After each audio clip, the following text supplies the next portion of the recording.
Hi Minimalist buddies, it's Papa. It's autumn here at the Minimalist Cottage.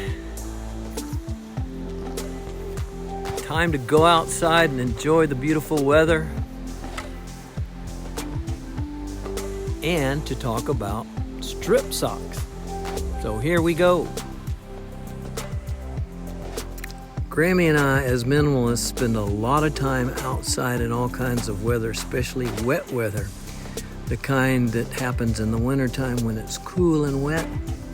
We do all kind of chores like washing clothes outside and hanging them out on the line, collecting water in our water barrel, emptying our compost bucket.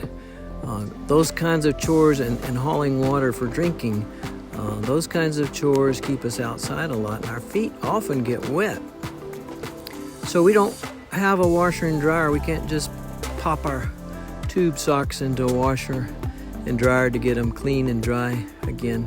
We have to hang them up either outside in the sunshine on the line or beside the wood stove. Here's a pair of strip socks hanging on nails, drying by the wood stove.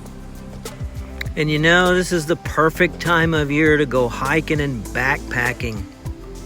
And if you're out hiking on a trail, especially if you're going to backpack and sleep out overnight and your socks get wet, you need to have a way to get dry socks. We found that conventional socks, whether they be wool or not, are pretty thick. And if you have a stretch of wet, rainy days and you still have to go outside, whether you're hiking, backpacking, camping, or just doing minimalist chores, your socks get wet.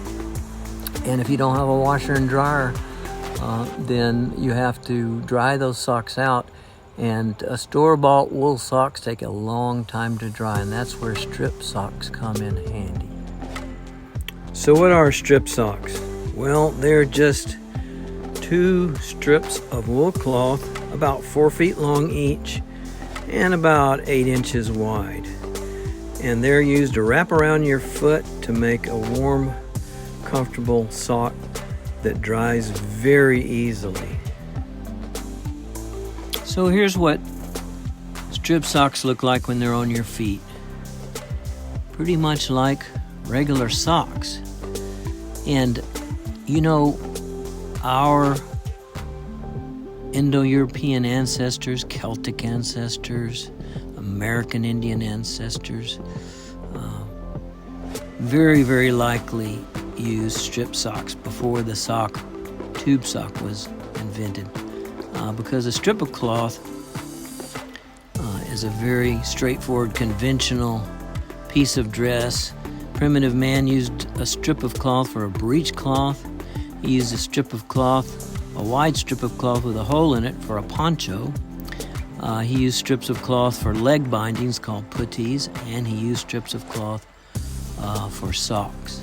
When you go backpacking or camping, you can take 2 or 3 pairs of these strip socks to use to trade out when your feet get wet. Not only that, because it's just a strip of cloth, you can use it around your neck as a muffler. You can wrap it around your head to keep your head and your ears warm. If you get an injury, you can wrap up your injury with it. So they're pretty versatile. You can even blow your nose on a strip sock. But then, of course, you don't want to put it on your foot after that. There is a bit of an art to wrapping one of these strip socks around your foot to make it fit good and tight and cover all your foot spaces, and I'm going to show you how to do it. To put on your strip socks and wind them properly, you just sit the ball and the toes of your foot on top of the strip sock. Leave a little bit of strip out here in front of your big toe. And okay, you want to start with having the inside length of the strip a little bit longer than the outside. So you see this side is a little bit longer than this side. You start wrapping from the inside using the inside one. And you can tilt your strip sock a little bit that way so that it'll conform to your toe better. Okay, so here we go. You start from the inside wrap. You wrap it around your foot. Bring it under your foot. Make sure it's nice and straight.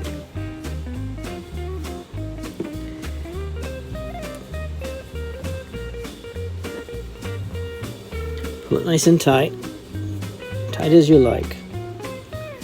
Okay, and then when you come out from that first under wrap, you go around the back of your foot. The back of your foot. That's a little tricky. The back of your foot. And then this leftover that comes from going around the back of the foot tucks in right here. Okay, then you do exactly the same thing with the outside part. You pull it nice and tight, keep it nice and tight, wrap it around under the foot, pull it up and bring it around the back, like that. And then I use these just elastic bands to hold the strip sock on. You can use whatever you want to. These work really good. I just do like that. So I've got to kind of loop it in there. And then I wrap the end around here twice. You can use leather thongs or whatever you like.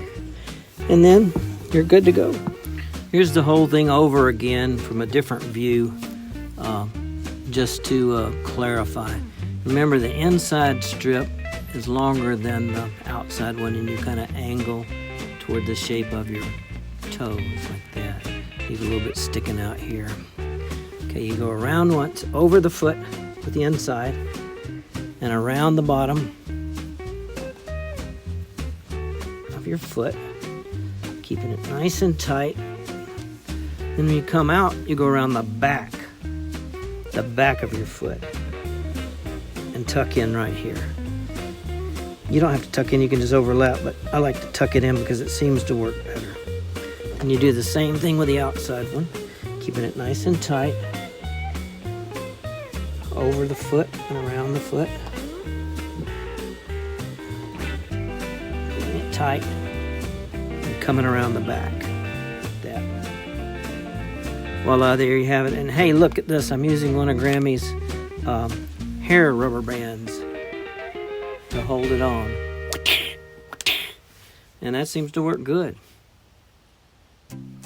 The main thing with strip socks is that they just go up to your ankle, so that if you get your feet wet, which is the most likely thing to get wet in wet weather, hiking or working, then you can change out your strip socks, but you don't have to change out from your ankle up. So if you're having strip socks on your feet, then what do you do? If you're like me, I wear knee pants all the time, just like George Washington and Thomas Jefferson and Mahatma Gandhi.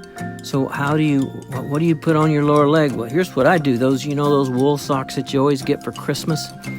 What I do is I cut the toe out. I just slit the toe right at the place where the toe is. For example, let's pretend this is a sock. I just slit that, or cut that right off. And then I turn the sock upside down and pull it up over my leg like that.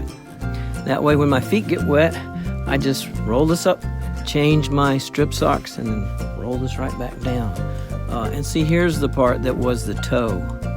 And you can maybe see the back here, the dark patch where the heel was. Okay, that's kind of funky, but it works good for me. Another thing that you can do, which is even better from my perspective, is wear what is called a puttee, and that is another strip of wool cloth, same width, maybe instead of being about 4 feet long, it's about 6 feet or even 8 feet if you want it, and you just wrap that round and round and round. That also will dry much faster than this tube sock. See, this fuzzy stuff takes forever for that to dry. This piece of wool cloth dries very quickly because you can hang it as a strip on the clothesline. So where do you get this wool? Well, I bought a mostly wool army blanket from an army surplus store. It didn't cost me that much. Maybe I think I got 3 blankets for about $20 or $24. You can make enough puttees and strip socks out of that to last you the rest of your life.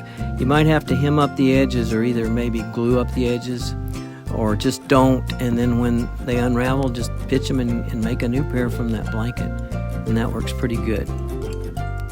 So that's the story on strip socks from Papa. I hope this video has been helpful to you, or at least perhaps entertaining.